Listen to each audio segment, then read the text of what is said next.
ગુજરાતના ઇતિહાસમાં પહેલીવાર મરીન પોલીસે દરિયામાં 25 કિલોમીટર અંદર જઈને ગેંગરેપ આરોપીને ઝડપ્યા.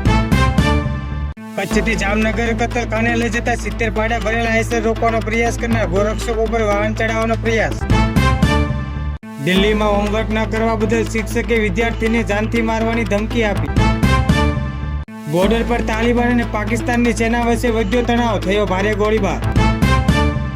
દિવાળીના તહેવારને લઈ અમદાવાદ પોલીસની બેઠક, નાગરિકોને તકેદારી રાખવા અપાઈ સૂચના.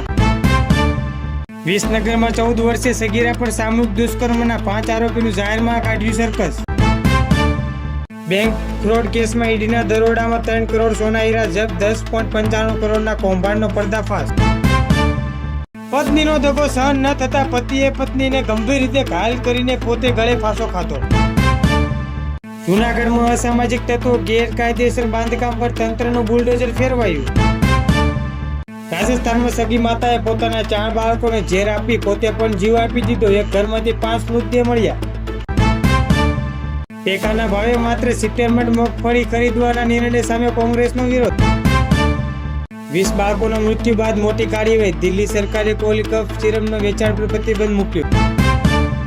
ખેડૂતોના મુદ્દે હવે કોંગ્રેસ આવી મેદાનમાં. 15 ઓક્ટોબરથી શરૂ કરશે રાજ્યવ્યાપી અભિયાન. રાજસ્થાનમાં ઝડપાયા વધુ એક પાકિસ્તાની જાસૂસ. હની ટ્રેપમાં ફસાયો અને દેશ સાથે કરી ગદ્દારી. પાદરા તાલુકાના સાંઢા ગામમાં ખેડૂત ઉપર શીતળે લાળ ફેંકતા ગંભીર ઇજાગ્રસ્ત. સુરતના મામાએ ભાણેજના 7 ટુકડા કરી ખાડીમાં ફેંકી દીધા. યુટ્યુબ વિડીયો જોઈને બનાવ્યો હતો પ્લાન. સુરતની VNHGUમાં વિદ્યાર્થીનો ઉગ્ર હોબાળો. હોસ્ટેલમાં ખરાબ ભોજન સામે નારેબાજી. 7 દિવસનું અલ્ટિમેટમ. ભયંકર અકસ્માત. કેમ ગાડીમાંથી તો બહાર આવ્યા પરંતુ તે છતાં મોત પેટી ગઈ. ભાજપના નેતાએ નિયમ મૂક્યા નેવે જાહેરમાં કેક કાપી જન્મદિવસની કરી ઉજવણી.